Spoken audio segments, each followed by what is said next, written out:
जब जीव मृत्यु लोक में जन्म लेता है उस समय उनकी स्मृति शून्य होती है। वो तो न ही किसी चीज को जानता है और न ही किसी को पहचानता है। बच्चा माँ के गर्भ से निकलकर जैसे ही बाहर आता है तुरंत ही रोना शुरू कर देता है। वह ऐसा तकलीफ में करता है या कोई और कारण भी है जिसे हम समझ नहीं पाते। क्या आपने भी कभी सोचा है कि आखिर बच्चा जन्म लेने के तुरंत बाद रोता क्यों है?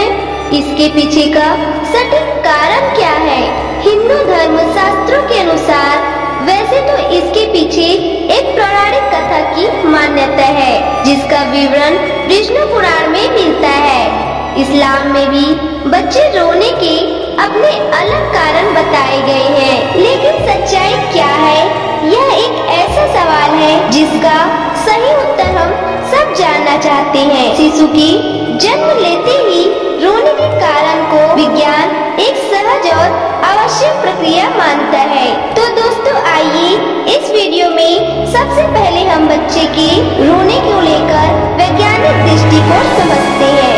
फिर हिंदू धर्म शास्त्रों में वर्णित उसी पौराणिक कथा को जानेंगे जिसका उल्लेख विष्णु पुराण में मिलता है। नमस्कार दोस्तों, स्वागत है आपके अपने चैनल में। आपसे विनती है कि चैनल को सब्सक्राइब कर लें और कमेंट बॉक्स में जय श्री कृष्ण लिखकर परमात्मा को अपना आभार व्यक्त कीजिए। दोस्तों, नए जीवन की प्रक्रिया पुरुष और स्त्री के समागम के साथ शुरू होती है, जिसके फलस्वरूप जी को एक नर शरीर के रूप में स्त्री के गर्भ में स्थान मिलता है। जब तक बच्चा माता के गर्भ में रहता है तब तक वह सांसारिक दुनिया से अनजान होता है। माता के गर्भ में वह जीवित तो होता है परंतु वह सांस नहीं लेता।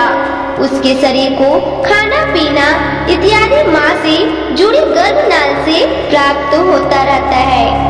बच्चे के फेफड़े तो बन जाते हैं लेकिन वह प्रयोग नहीं रहते। बच्चा माँ के गर्भ में एक पतली झिल्ली के अंदर बंद होता है जिसमें तरल पदार्थ भरा होता है।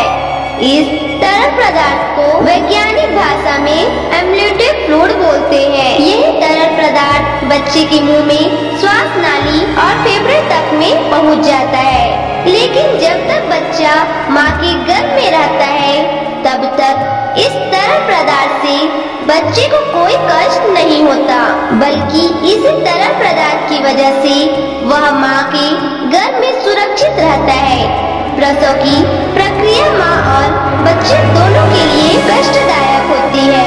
बच्चा बहुत सक्रिय मार्ग से निकलकर दुनिया में आता है। जिस क्षण बच्चा माँ के गर्भ से बाहर निकलकर इस संसार में आता है उसके आसपास परिवेश बदल जाता है।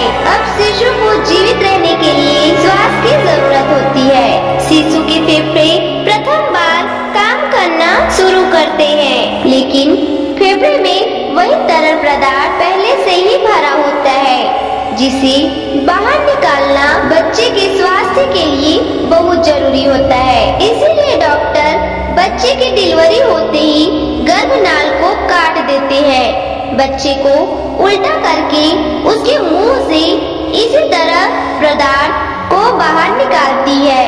ऐसी आशाएं स्थिति में बच्चा प्रथम बार रोता है।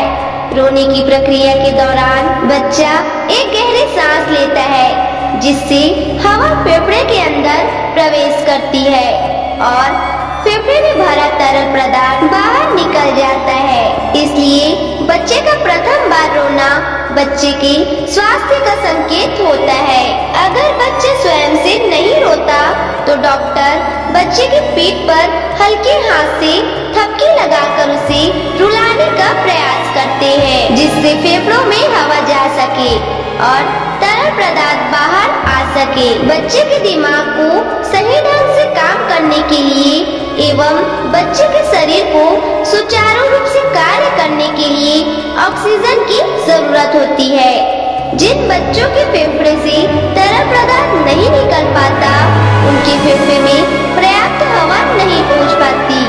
ऐसा होना बच्चे बच्चे के जीवन के लिए खतरा होता है और दिमाग को पर्याप्त ऑक्सीजन न मिल पाने के कारण उन्हें किसी प्रकार की मानसिक बीमारी भी हो सकती है। तो दोस्तों, यह बातें थी विज्ञान के लिए। अब जानते हैं पैदा होते ही बच्चे के रोने को लेकर धर्म ग्रंथों में क्या लिखा है। शिशु जब प्रथम बार रोता है तो उसके रोने का स्वर कुछ इस प्रकार सुनाई देता है, जैसे वह पूछ रहा हूँ, कहाँ हूँ, मैं कहाँ हूँ। विष्णु पुराण के मुताबिक जब ब्रह्मा जी सृष्टि की रचना कर रहे थे तो उन्होंने स्वयं जैसे पुत्र पैदा करने का विचार किया, तो उनकी माया से गोद में एक मायावी बालक प्रकट हुआ। यह बालक रोते हुए ब्रह्मा जी की गोद में उथल पुथल करने लगा। जब ब्रह्मा जी ने उस बालक से इसकी वजह पूछी तो उस बालक ने प्रश्न किया, मैं कौन हूँ, मैं कहाँ हूँ, मेरा क्या नाम है। इस पर ब्रह्मा जी कहते हैं कि पैदा होते ही तुमने रोना शुरू कर दिया, इसलिए मैं आज से तुम्हारा नाम रुद्र रखता हूँ। ऐसा मान्यता है कि इस बच्चे के जन्म से पहले किसी बच्चे ने रोना शुरू नहीं किया था। ऐसी पौराणिक मान्यता है कि तभी से जन्म के बाद बाकी बच्चे में भी रोने का नियम बन गया है। जबकि इस्लाम धर्म में यह मान्यता है कि बच्चे के जन्म लेते ही शैतान उसके पास आता है। शैतान के छूते ही बच्चा जोर जोर से रोने लगता है।